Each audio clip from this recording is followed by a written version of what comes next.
Hello friends, कैसे हैं आप सब लोग। मैं हूं पारस शर्मा। आई होप आप सभी लोग अपने अपने घर पर हमेशा की तरह कोरोना से सेफ और मौज मस्ती में होंगे। दोस्तों, आजकल इन दिनों देश में एग्जाम का फीवर चल रहा है। सभी बच्चे अपनी अपनी पढ़ाई में लगे हैं, तैयारियां कर रहे हैं। अच्छा, आपने एक चीज नोटिस की होगी, जैसे जैसे एग्जाम नजदीक आती है वैसे वैसे सभी बच्चे खुद ब खुद धार्मिक होते जाते हैं।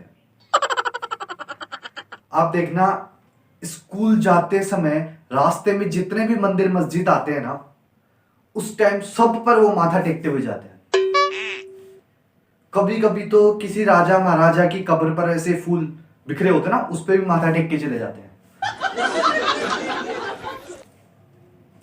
कुछ बच्चों ने मन्नत मांगी होती है कि हे भगवान, मुझे साइंस में पास करा देना, मैं तेरे 51 रुपए का प्रसाद चढ़ा के जाऊंगा। मुझे मैथमेटिक्स में पास करा देना, मैं तेरे 101 रुपए का प्रसाद चढ़ा के जाऊंगा। लेकिन उन्होंने मिठाई अपने पसंद की रखी होती है। क्यों? क्योंकि उनको पता है कि भगवान को सिर्फ भोग लगाना है, बाकी खानी तो हमें खुद को ही है। अच्छा, जिस सब्जेक्ट में इनको फेल होने का सबसे ज्यादा डर रहता है, उनके रेट सबसे ज्यादा होते हैं।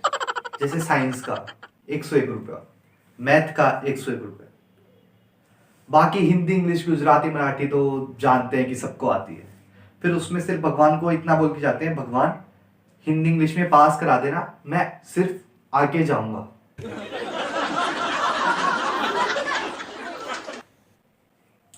अच्छा, जिस सब्जेक्ट का टीचर होता है उसका एटीट्यूड भी उस हिसाब से होता है।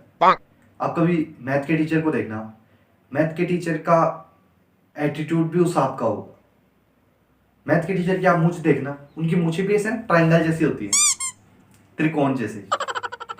फिर मैथमेटिक्स यानी कि टफ सब्जेक्ट, तो फिर उनका बॉडी स्ट्रक्चर भी एकदम टफ होता है, एकदम स्केल की तरह एकदम कड़क। दूसरी तरफ साइंस के टीचर को देख लो आप, उनकी आंखों की नजर सही भी होती है ना, फिर भी चश्मा लगा के घूमती रहती है। क्यों? ताकि उनको बच्चे सीरियस ले, उनके पास ट्यूशन पढ़ने के लिए आए। इधर देख लो आप, हिंदी वाले टीचर को देख लो, उनका मुंह कबीर के दोहे जैसा होता है। खैर, मेरा एक दोस्त था, वो संस्कृत का पेपर दे रहा था, तो उसकी एग्जाम में एक लाइन आई, तमसो मां ज्योतिर्गमय। इस वाक्य का हिंदी अनुवाद करो।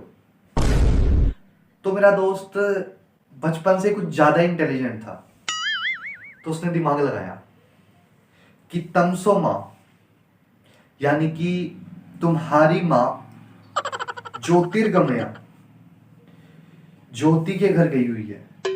तो उसने इस वाक्य का अर्थ लिखा, तुम्हारी मां ज्योति के घर गई हुई है। मैंने कहा था बचपन से ज्यादा इंटेलिजेंट है। अच्छा, कुछ बच्चे होते हैं जो पकड़े जाने पर भी टीचर से बहस कर रहे होते हैं।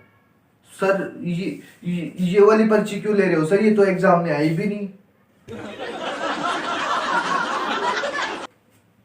अच्छा, कुछ बच्चे है ना, डेयरिंग होते हैं, वो सीधा सीधा एग्जाम में धमकी लिख के आते हैं, आंसर शीट में धमकी लिख के आते हैं कि प्रिय टीचर, आपका और हिंदी वाली मैडम का जो व्याकरण चल रहा है उसके बारे में हमें सब पता है, तो कुछ ऐसा करें कि आपकी भी इज्जत बनी रहे और हमारा भी भविष्य बना रहे। आपका प्रिय शिष्य पप्पू। अच्छा, ऐसे ही एक एग्जाम में एक बच्चे की पर्ची पकड़ी गई, तो टीचर ने पूछा क्या है ये, तो उसमें लिखा था हुमायूं कच्छे में, अकबर बनियान में और प्लासो का युद्ध पैंट में। तो टीचर ने गुस्से में पूछा क्या लिख रखा है ये सब, तो बच्चा बोला सर ये तो मेन्यू है, ये रहा आपका हुमायूं, ये रहा आपका अकबर और ये रहा आपका प्लासो का युद्ध। Sorry sir.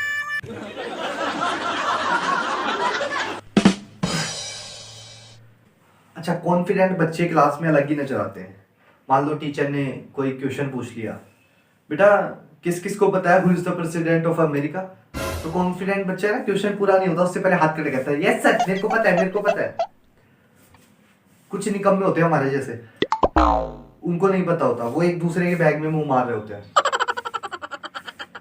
टीचर को पता होता है कि क्लास में 4-6 बच्चे हैं, इनको ही नहीं आता, और वो पूछते भी लगभग उन्हीं को है, तो उन बच्चों को पता है पिटना तो है ही, लेकिन जितनी देरी हो उतना अच्छा है।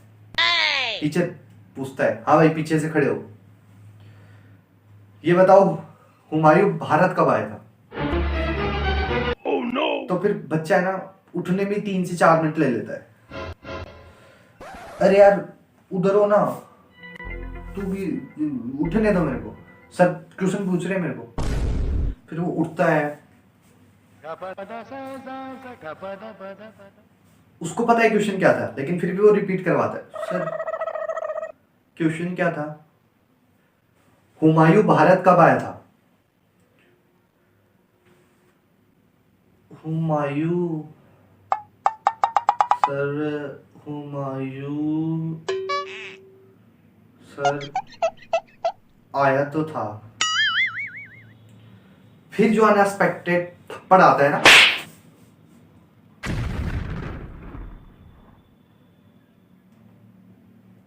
सर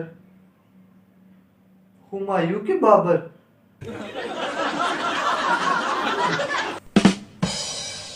अच्छा, कुछ बच्चे एक्टर होते हैं। हाँ भाई नेक्स्ट, वो पहले से एक्टिंग करते उठते हैं। मैं, हाँ हाँ तुम खड़े हो।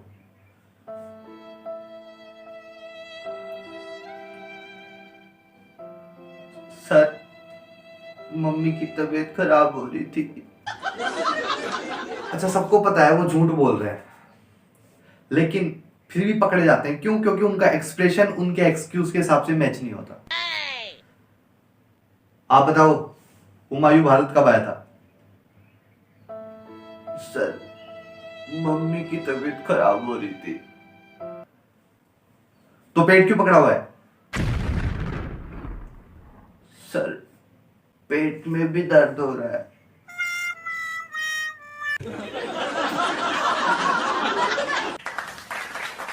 अच्छा, कुछ बच्चे होते हैं जो बिना टाइम वेस्ट किए अपना प्रसाद लेके आ जाते हैं।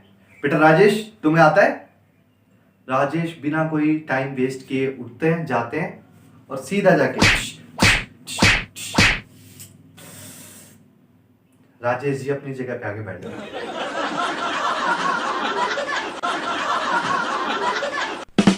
तो दोस्तों, अगर आप लोगों को ये वीडियो अच्छा लगा तो प्लीज लाइक शेयर सब्सक्राइब कर दीजिए। मैं पारस शर्मा आगे ऐसी वीडियो लेकर आप सभी को मिलता रहूंगा। तब तक के लिए अपने घर पे रहें, सुरक्षित रहें, कोरोना का कहर जारी है। Thanks for watching my channel. जय हिंद, जय Bharat. It's caught in the crossfire. It's caught in the crossfire.